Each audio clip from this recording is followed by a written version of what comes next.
Hello friends, today we are going to discuss William Golding's novel Lord of the Flies. However, we would first start with Golding's description of fictional theodicy. For that it is important that we understand what is theodicy. Theodicy entails a philosophical engagement with the idea why an absolutely good God permits the evil in the world he has created himself. Why does evil, which exists in the form of suffering and violence, exist in the world with an omniscient, omnipotent, benevolent God? Where does that evil come from, and why does God not stop evil if he can? Why does the God create evil to let man suffer in pain? Will the mankind ever be able to live in a world without evil? In other words, theodicy is concerned with the troubles within theistic faith regarding the question of existence of evil despite an omnipotent, omniscient and absolutely good God.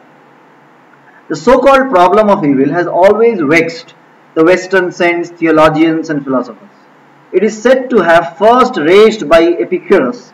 However, Saint Augustine was among the early philosophers to systematically propose his theological insights on the nature of evil, which is now known as the privation theory of evil. According to this theory, God can create good alone, and evil denotes nothing but the privation or lack of goodness. Opposing some influential pseudo-Dionysius approach of medieval theodicy, which believes that God wants evil to exist in the world, Augustine proposes that omnipotent God would not allow any evil in his works unless in his omnipotence and goodness, as a supreme good, he is able to bring forth good. In his opinion, all-knowing, all-good, omnipotent God cannot create anything intrinsically evil without denting his natural goodness. He cannot directly cause evil but permits evil because he is able to bring forth good out of it. Augustine is proposing here the theological solution to the problem of evil by saying that the good comes from the evil. Augustine then distinguishes between two kinds of evil: peccatum or sin, the evil that man does, and poena or punishment, the evil that man suffers. Absolving God from the charges of negligence and cruelty, Augustine proposes that man is free either to indulge in good or evil, and it is the free choice of man which is the source of evil. Elaborating his framework, Aquinas, the illustrious Christian saint, also raised a series of philosophical questions regarding evil, its nature and its function in his work De Malo. For Aquinas as well, the world is a creation of an infinitely good God.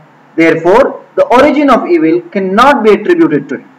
Aquinas' theological position has been aptly summed up by Brian Davis in his introduction to the translation of De Malo, where he says, and I quote, "Aquinas' view is that evil is not an individual with a life or a character of his own.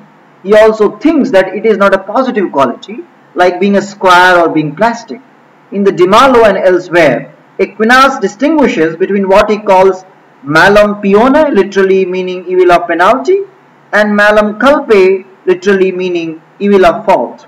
By the first expression, he is referring to what later writers sometimes call natural or physical evil, pain, sickness, injury and the like. We might translate malum pione by the phrase evil suffered. By the second expression, he is referring to moral evil or evil in human action. We might call it evil done. And he is perfectly clear both that there are victims of evil suffered and there are people who are morally bad. Thus, unquote, thus, Aquinas too, like Augustine, considers evil to be the mere privation of good without substance.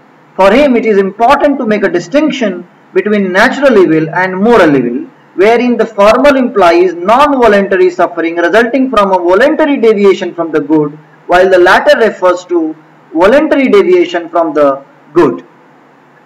Further, evil suffered is a state of being in a wretched, abject condition, that is to be a sufferer. This distinction between natural evil and moral evil was further developed by Leibniz, who offered a tripartite classification of evil. He wrote, and I quote him, "Evil may be taken metaphysically, physically and morally. Metaphysical evil consists in mere imperfection, physical evil in suffering, and moral evil in sin."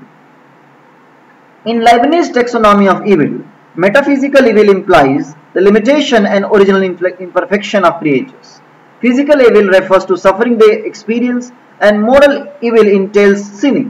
Though Leibniz, like St. Augustine, opposes the Manichaean doctrine of evil, wherein good and evil are eternally at war with each other, it is the original limitation of nature that makes man prone to sinning.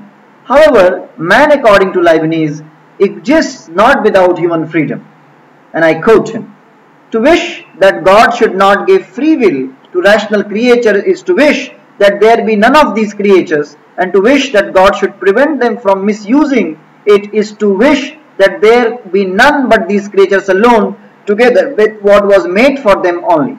If God had none but these creatures in view, he would doubtless prevent them from destroying themselves. One may say in a sense, however, that God has given to these creatures the art of always making good use of their free will, for the natural light of reason is this art."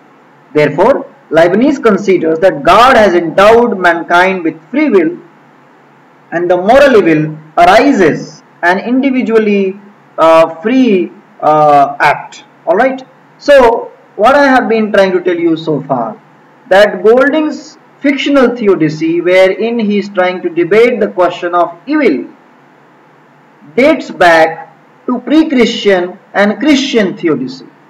Unless we understand the existence of evil along with the existence of God, we cannot understand Golding's framework and his theodicy. In the next class, I would discuss with you how William Golding took up the question of evil in the form of his fictional theodicy. Thank you.